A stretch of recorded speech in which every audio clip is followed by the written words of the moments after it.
आपका गृह मंत्री जी। आप धन्यवाद माननीय एलओपी। श्री दुष्यंत गौतम जी, माननीय दुष्यंत गौतम जी। सर लोकसभा से प्लीज। आदरणीय उपसभापति जी, आपने मुझे बोलने का मौका दिया, मैं आपका बहुत बहुत धन्यवाद करता हूं। आदरणीय उपसभापति जी, मुझे अभी भी जम्मू कश्मीर चुनाव में जाने का मौका मिला और उस मौके के अंदर मैंने देखा कि किस प्रकार आज़ादी के बाद 370 के माध्यम से वहां के लोगों को किस प्रकार से आज़ादी मिली है। आदरणीय वल्लभ भाई पटेल जी ने अनेकों रियासतों को इकट्ठा कर एक देश का निर्माण किया था, लेकिन तथाकथित उस समय के शासनकर्ताओं ने कश्मीर को, जम्मू कश्मीर को इस तरीके से बना दिया कि सबकी रियासतें खत्म हो गई, लेकिन जम्मू कश्मीर के अंदर 3 रियासतें लगातार 370 के कारण चलती रही। और वो 70 वर्ष तक 3 रियासतें, चाहे वह मुफ्ती जी की रियासत हो, चाहे अब्दुल्ला परिवार की रियासत हो, चाहे नेहरू परिवार की रियासत हो, इन रियासतों ने लगातार इस प्रकार से शासन किया जैसे रजवाड़े राज करते हैं और लगातार वहां की जनता का शोषण करते रहे। मुझे ध्यान है कि जब संविधान बना था तब डॉक्टर भीमराव अंबेडकर जी ने वोट का अधिकार दिया था और उनके वोट के अधिकार में कहा था कि मैं आज के बाद वोट के अधिकार से रानी के पेट से राजा पैदा नहीं होंगे, रानी के पेट से पैदा नहीं होंगे, हमारे वोट के अधिकार से पैदा होंगे। लेकिन जब मैं जम्मू कश्मीर में गया, छोटे निकायों के अंदर 70 वर्ष बाद उनको वोट देने का अधिकार मिला। 70 वर्ष बाद उनको लगा कि हमें आज आज़ादी मिल रही है। 70 वर्ष बाद लगा कि उनकी मौलिक ज़रूरतें जो हैं उनका पूरा करने के लिए वो अपनी आवाज़ उठा सकते हैं। और उसके बाद लगातार जो विश्वास वहाँ की जनता ने दिया, जो हम सुनते आ रहे थे, उस समय के लोगों ने कहा था कि ये 370 हम लगा रहे हैं, घिसते घिसते घिस जाएगी।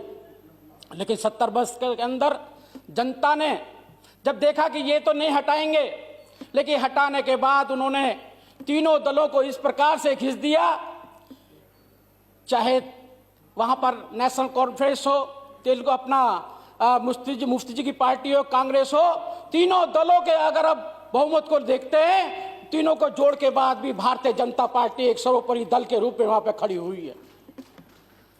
ये साफ साफ लगता है कि धारा 370 कहीं ना कहीं उनका शोषण कर रही थी। आदरणीय उपसभापति जी, जिस प्रकार से जम्मू कश्मीर के अंदर मुझे भी जाने का मौका मिला, अभी जिस प्रकार से वहां सीज फायर चल रही थी, बढ़ रही थी, लेकिन मैंने पूर्व का समय भी देखा है। लगातार जम्मू कश्मीर के अंदर जो पाकिस्तान की घुसपैठ वहां पर बढ़ रही थी, वो घुसपैठ आज सीज फायर को तोड़ने के रूप में दिखाई देती है। लेकिन पूर्व के शासन के अंदर वो सीज फायर, उसको तोड़ने की आवश्यकता नहीं पड़ती थी, क्योंकि वहां पे जम्मू कश्मीर में ही राष्ट्रीय विरोधी ताकतें इकट्ठा थी, स्कूलों को जलाया जाता था और वहां पर हमारे सैनिकों पे पत्थर मारे जाते थे। वहां के लोग आतंकवाद के माध्यम से वहां की जनता को मारने का काम करते थे। मैं सीधा सीधा कह सकता हूं कि हमारे उस समय के शासन करने वाले कहीं ना कहीं पाकिस्तान में बैठकर मोदी जी की सरकार को गिराने का षड्यंत्र भी वो करते थे। ऐसा माहौल, ऐसा वातावरण देश के अंदर दिया गया था। इसलिए मुझे लगता है कि उस शासन में सीज फायर की पाकिस्तान को जरूरत नहीं पड़ती थी, क्योंकि हमारे देश के अंदर ही, जम्मू कश्मीर के अंदर ही ऐसी ताकतें बैठी हुई थी जो हमको डिमोरलाइज करती थी। लेकिन आज मुझे लगता है कि सीज फायर जो जम्मू कश्मीर के अंदर पाकिस्तान कर रहा है, वो अपनी फेस सेविंग कर रहा है, खाली अपने आकाओं को खुश करने के लिए। जब पाकिस्तान की जो समस्याएं उससे पर्दा डालने का वो काम कर रहा है। आदरणीय उपसभापति जी, मुझे बड़ा दुख होता है कि अभी तिरंगे जी की बात जो यहां पर हुई थी लाल किले पर, मुझे ध्यान है लाल चौक पे झंडा फहराने के लिए, तिरंगा झंडा फहराने के आदरणीय उस समय के हमारे राष्ट्रीय अध्यक्ष मुरली मनोहर जोशी जी ने अपने नेतृत्व में आह्वान किया था कि मैं कश्मीर के अंदर लाल चौक पर झंडा फहराना चाहता हूं। लाखों लोग पूरे देश से चले थे तिरंगा फहराने के लिए, लेकिन शासन करने वाले उस समय तथाकथित जो देश पे शासन करने वाले थे, उन्होंने माहौल का वातावरण इस प्रकार से बना दिया कि लाल चौक पे तिरंगा फहराने के लिए 5-6 लोगों को अनुमति दी गई, जिसमें 5000 पुलिस वाले साथ आसपास में लगाए गए।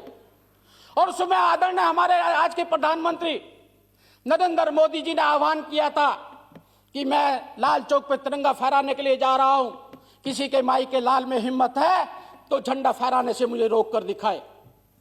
और आज उन्होंने चरितार्थ कर दिया कि आज उनके शासनकाल के अंदर जम्मू कश्मीर में ही नहीं, खाली लाल चौक पे ही नहीं, पूरे देश में और देश में खासकर जम्मू कश्मीर में किसी भी कोने में तिरंगा झंडा फहराया जा सकता है, कोई माई का लाल उसको रोक नहीं सकता। ये स्थिति आज जम्मू कश्मीर के अंदर हमारे शासन ने पूरी की है।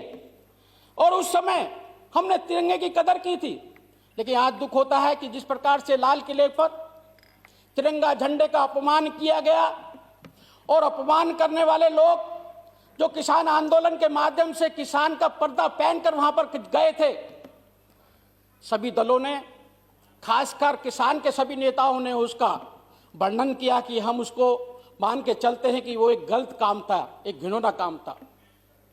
लेकिन दुख जब होता है कि तिरंगा फहराने के जो तिरंगे का अपमान करने वाले लोग थे, उनको सजा देने की बात होती है तो सभी कहते हैं कि उनको सजा देनी चाहिए। लेकिन जब हम बात करते हैं, उनको आइडेंटिफाई करते हैं, तिरंगा फहराने वालों को, जिन्होंने तिरंगा का अपमान किया है, जिन्होंने और धर्म का वहां पे झंडा फहराया, जब आइडेंटिफाई करते हैं तो यही कांग्रेस के लोग उन लोगों के लिए 70 वकील खड़े करते हैं, उनको बचाने के लिए खड़ा करते हैं। बड़ा दुख होता है कि एक पार्टी की वरिष्ठ नेता प्रियंका गांधी जी वहां पर गई, एक व्यक्ति स्टंट करते हुए उसकी किसी प्रकार से उसकी मृत्यु हो गई। हम उस पर जाने पे कोई परहेज नहीं कर रहे, जाना चाहिए था किसी की मृत्यु पर, लेकिन उनको 400 लोगों जो हमारे वहां पर सिपाही थे, सैनिक थे, जो अस्पतालों के अंदर भर्ती थे, परेशान थे, तकलीफ में थे, उन पर जाने का उनको मौका नहीं मिला। ऐसी हालत आज तिरंगे झंडे के साथ में अपमान पे अपमान डायरेक्ट या इनडायरेक्ट में लगातार किया जा रहा है। मैं मानता हूं कि अगर इतने ही वकील खड़े करने होते, अगर इतने वकील ये 84 के दंगों के लिए खड़ा कर देते, तो मेरे ख्याल 84 के दंगों के अंदर जो लोग नामित थे, जिन्होंने सिखों को मारा था, तो मुझे लगता है कि उन लोगों को अपने लिए न्याय के लिए मोदी सरकार का इंतजार नहीं करना पड़ता कि मोदी सरकार आएगी और उनको सजा देने का काम करेगी। इस प्रकार से ये लगातार हमारे देश को आज हमने एक आतंक मुक्त शासन दिया है। हम देखा करते थे कि 2014 से पहले लगातार देश के अंदर बसों के अंदर, ट्रेनों के अंदर, अनेक मार्केटों के अंदर यही लिखा रहता था, कृपया देखें, कोई आपत्तिजनक चीज बम हो सकती है। लेकिन हमारे सुशासन के कारण आपको दिखाई देगा कि आज देश के अंदर क्या, बस के अंदर क्या, देश में किसी भी कोने में किसी को बम तो बम पटाखा छोड़ने की भी इजाजत नहीं है। किसी भी हमारे देश के नागरिक बिना किसी खतरे के कहीं भी घूम सकते हैं। ऐसा शासन देने का हमने काम किया है। आदरणीय, मुझे ध्यान आता है कि 370 धारा 370 जब लगाई गई थी, डॉक्टर भीमराव अंबेडकर जी ने उसका बहुत विरोध किया था। उन्होंने कहा था कि ये 370 जो है ये पूरा देश कमाएगा और कश्मीर में बैठकर खाएगा। ऐसा नहीं हो सकता। जब कश्मीरियों को ये हक है तो पूरे देश को भी हक है।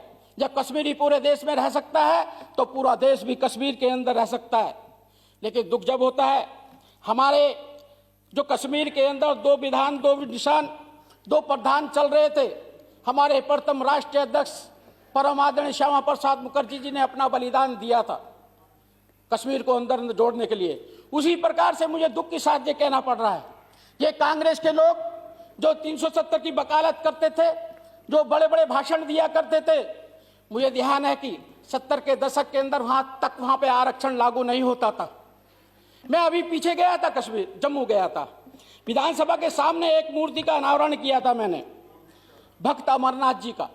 उनकी मूर्ति का अनावरण करते हुए मुझे जानकारी मिली कि उन्होंने एक आंदोलन वहां पर किया था। असेंबली के सामने भूख हड़ताल की थी और उनका बलिदान हो गया था। उनके बलिदान के बाद में वहां पे आरक्षण मिलना शुरू हुआ। आदरणीय महोदय, 370 हटने के बाद में आज बड़ी बड़ी बातें की जा रही हैं कि नौकरी में ये हो गया, नौकरी में ये हो गया। किसी को ये चिंता नहीं थी कि लाखों वाल्मीकि समाज के लोग जो जम्मू कश्मीर के अंदर रहते थे, उनके बच्चे डॉक्टर बन गए, इंजीनियर बन गए, प्रोफेसर बन गए, अनेकों अनेक उन्होंने शिक्षाएं प्राप्त की। लेकिन वहां की सरकार ये कहती थी कि 370 के तहत हम आपको सफाई कर्मचारी ही बना सकते हैं, हम आपको कोई नौकरी नहीं दे सकते। ऐसा घिनौना अपराध अनुसूचित जाति वर्ग के लिए किया गया, उनके लिए नहीं, डॉक्टर अंबेडकर के लिए भी ऐसा ही किया गया। डॉक्टर अंबेडकर जी का सिर्फ एक ही कसूर था कि वो 370 नहीं चाहते थे। डॉक्टर अंबेडकर जी का एक ही कसूर था कि मजबूत भारत चाहते थे। डॉक्टर अंबेडकर जी का यही कसूर था कि वे तुष्टीकरण की नीति को नहीं चाहते थे। इसी का कारण है इस कांग्रेस सरकार ने अपने शासनकाल के अंदर, इनकी शासनकाल का जब कांग्रेस खत्म हो गई और उनको भारत रत्न जब मिला, जब गैर कांग्रेसी सरकार देश के अंदर थी, ये उनका 36 का आंकड़ा जो डॉक्टर अंबेडकर जी के लिए था। आदरणीय उपसभापति जी, मैं दिल्ली में पैदा हुआ हूं और दिल्ली में जब बच्चों को घुमाने के लिए जाते थे और जब हम मार्केट में घुमा करते थे, बच्चों को दिखाया करते थे, अनेक अनेक समाधियां दिखाया करते थे, अनेक अनेक संग्रहालय दिखाया करते थे। क्योंकि मैं दलित समाज से आता हूं, इसलिए हमारे बच्चे भी पूछता करते थे, पापा सबकी समाधियां दिखाई देती है, सबके संग्रहालय दिखाई देते हैं, डॉक्टर अंबेडकर की समाधि कहाँ है और डॉक्टर अंबेडकर का संग्रहालय कहाँ है। बड़ा दुख होता था कि जिस समय डॉक्टर अंबेडकर जी का अंतिम सांस ली, उस समय के शासनकर्ताओं ने doctor Ambedkar ji dead body को यहां से, दिल्ली से कहीं भी अंतिम संस्कार नहीं करने दिया और उनको बंबई ले आकर उनका अंतिम संस्कार किया गया। और वहां पर भी एक छोटी सी चैत्य भूमि बनाई गई, जो भी, वो भी आदरणीय गडकरी जी जब राज्य मंत्री थे वहां पर, उन्होंने उनके एक समुद्र के किनारे दादर पर एक चैत्य भूमि बनाई और उस पर हमारे सारे अनुसूचित जाति वर्ग के डॉक्टर अंबेडकर जी के अनुयायी जो उनको कहते थे, मानते थे और जो उस समय के शासनकर्ताओं वालों से निवेदन और प्रार्थना करते रहते थे कि डॉक्टर अंबेडकर जी को भी सम्मान दीजिएगा, कभी भी सम्मान नहीं दिया गया। आज मैं धन्यवाद करना चाहता हूं देश के प्रधानमंत्री जी का, जिन्होंने अपनी दूरदृष्टि से बिना वोट बैंक की राजनीति के उन्होंने कहा जब सबकी समाधि हो सकती है तो डॉक्टर अंबेडकर की समाधि क्यों नहीं। और उन्होंने वहां पर हिंदू मिल बंद पड़ी हुई थी, 10.5 एकड़ की हिंदू मिल लेकर डॉक्टर भीमराव अंबेडकर की समाधि चैत्य भूमि बनाने का काम किया है। मैं उनका बहुत बहुत धन्यवाद करना चाहता हूं। आदरणीय उपसभापति जी, ये पीड़ा तकलीफ है और तकलीफ बार बार रोती है और कहती है कि मैं सभी के संग्रहालय गया, मैंने इंदिरा गांधी के संग्रहालय भी जाकर देखा, मैं उनको भी नमन करता हूं कि उनकी जो साड़ी पे गोली लगी थी वो साड़ी भी दिखाई देती है। ऐसे कहने को महापुरुषों के जिनके संग्रहालय मैंने दिल्ली के अंदर देखे या देश के अंदर देखे, लेकिन डॉक्टर भीमराव अंबेडकर जी का संग्रहालय मुझे कहीं नहीं दिखाई दिया। क्यों नहीं दिखाई दिया?